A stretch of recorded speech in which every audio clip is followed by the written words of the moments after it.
السلام علیکم۔ شفق YouTube channel کے ساتھ میں ہوں آپ کی ہوسٹ مہرما۔ نواب سراج الدولہ۔ نواب سراج الدولہ بنگال کے آخری آزاد نواب آف بنگال تھے۔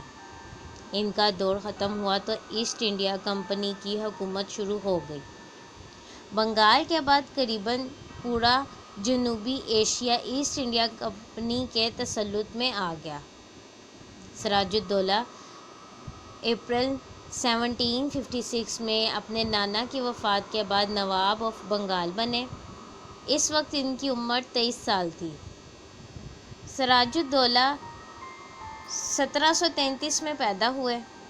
ان کے والد کا نام زین الدین احمد خان اور والدہ کا نام امینہ تھا۔ جس دن سراج الدولہ پیدا ہوئے اسی دن ہی ان کے نانا کو بہار کا ڈپٹی گورنر بنا دیا گیا۔ سراج الدولہ کی پرورش نواب کے محل میں کی گئی اور یہیں ان کی تعلیم کا بندوبست بھی کیا گیا۔ ان کی تربیت ایسے کی گئی جس طرح نوابوں کی جاتی ہے۔ 1746 میں سراج الدولہ نے مرہٹوں کی سرکوبی کے لیے اپنے نانا علی وردی کے ساتھ فوجی مہموں میں حصہ لیا۔ سراج کو قسمت کا دھنی قرار دیا گیا۔ نانا کے دل میں سراج کے لیے بہت محبت تھی۔ مئی 1752 میں علی وردی خان نے سراج کو اپنا جانشین مقرر کر دیا۔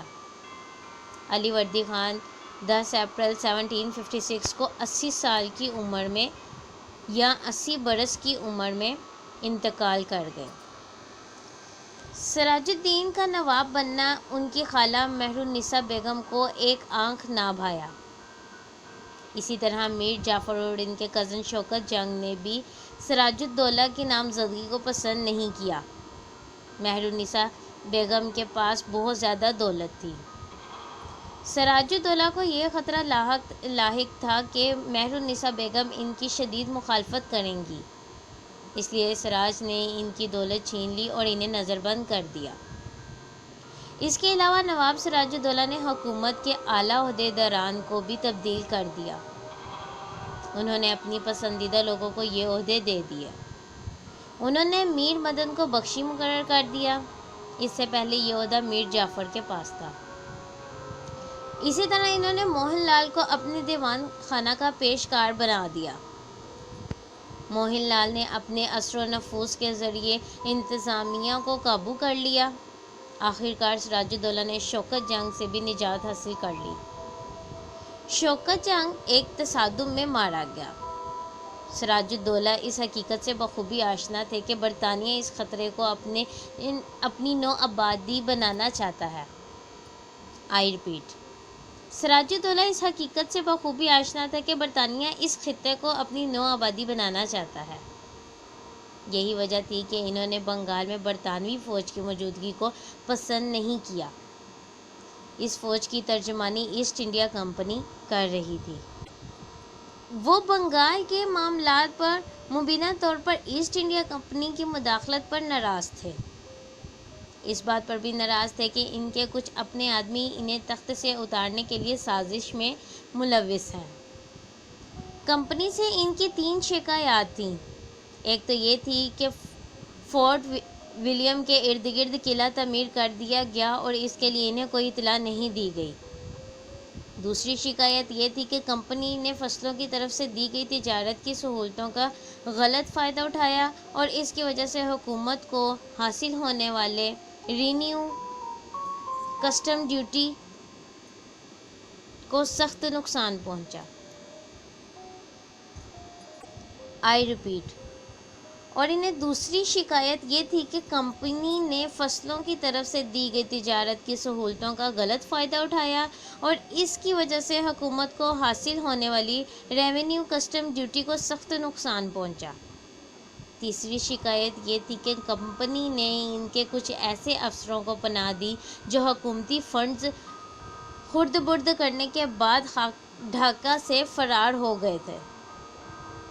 جب برطانوی فوج نے فورٹ ولیم کلکتہ کے ارد گرد فوجیوں کی تعداد میں اضافہ کرنا شروع کیا اور سراج الدولہ کی ناراضی کی باوجود وہ اپنا کام کرتے رہے تو سراج الدولہ نے سخت رد عمل کا مظاہرہ کرتے ہوئے کلکتہ کا نظم و نسق سنبھال لیا۔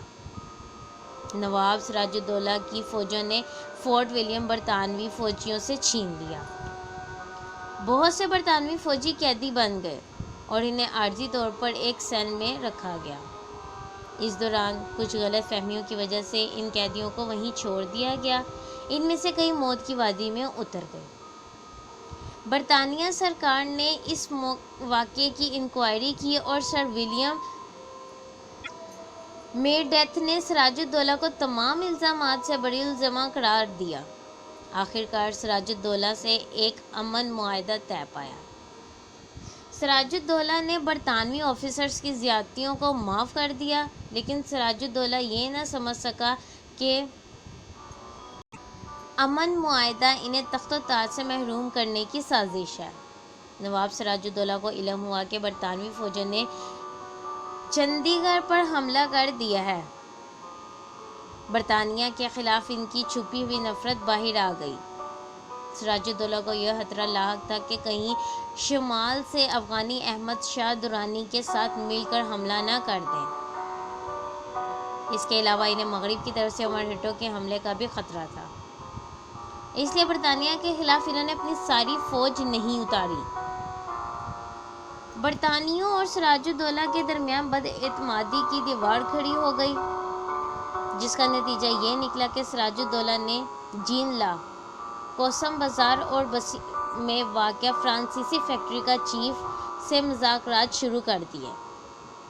نواب نے کثیر تعداد میں اپنے فوجیوں کو رائے درلاب کی قیادت میں پلوسی بھیج دی۔ کچھ عرصے بعد جنگ پالیسی کا آغاز ہوا۔ یہ جنگ برِ صغیر کی تاریخ میں ٹرننگ پوائنٹ کی حیثیت رکھتی ہے۔ اس جنگ کے نتیجے نے برطانوی تسلط کے دروازے کھول دیے۔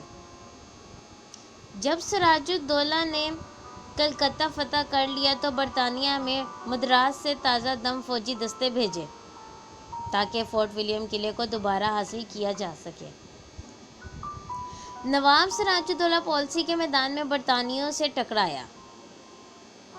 23 جون 1757 کو سراج الدولہ نے میر جعفر سے ملاقات کی، کیونکہ اسے میر اردن کی اچانک شکست نے بھی دکھی کر دیا تھا۔ میر اردن نواب سراج الدولہ کے انتہائی قریب تھا۔ نواب نے میر جعفر سے مدد مانگی۔ میر جعفر نے نواب سے کہا کہ وہ اس دن کے لیے پسپائی اختیار کرے۔ نواب نے سنگین غلطی یہ کی کہ اس نے اپنی فوج کو لڑائی بند کرنے کا حکم دے دیا۔ نواب کے فوجی واپس اپنے کیمپوں میں جا رہے تھے۔ اس وقت رابرٹ کلائیو نے اپنے فوجیوں کے ساتھ حملہ کر دیا۔ یہ حملہ بالکل اچانک تھا۔ سراج الدولہ کی فوج بوکھلا گئی اور سارے فوجی بھاگ اٹھے۔ یہ وہ سازش تھی جس میں جگت سیٹھ، میر جعفر اور کرشن چندرا شامل تھے۔ سراج الدولہ یہ لڑائی ہار گئے اور انہیں بھاگنا پڑا۔ وہ پہلے مرشد آباد گیا اور پھر کشتی کے ذریعے پٹنہ چلا گیا، لیکن آخر میر جعفر کے سپاہیوں نے اسے گرفتار کر لیا۔ نواب سراج الدولہ کو 2 جولائی 1757 کو پھانسی دے دی گئی۔ انہیں محمد علی بیگ نے میر بلند کے حکم پر تخت تار پر لٹکایا۔ میر جعفر کا بیٹا تھا۔ سراج الدولہ کی پھانسی اس معاہدے کا حصہ تھی جو میر جعفر اور ایسٹ انڈیا کمپنی کے درمیان طے پایا تھا۔ بہرحال نواب سراج الدولہ ایک حریص پسند تھے، کیونکہ انہوں نے ہندوستان پر برطانوی راج کے آغاز کی نہ صرف مخالفت کی بلکہ عملی طور پر مزاحمت بھی کی۔ ان کا نام زندہ رہے گا۔ اس طرح کے مزید ہسٹوریکل واقعات اور اہم شخصیات کے بارے میں جاننے کے لیے ہمارے چینل کو لائک اور سبسکرائب کرنا مت بھولیں۔ شکریہ۔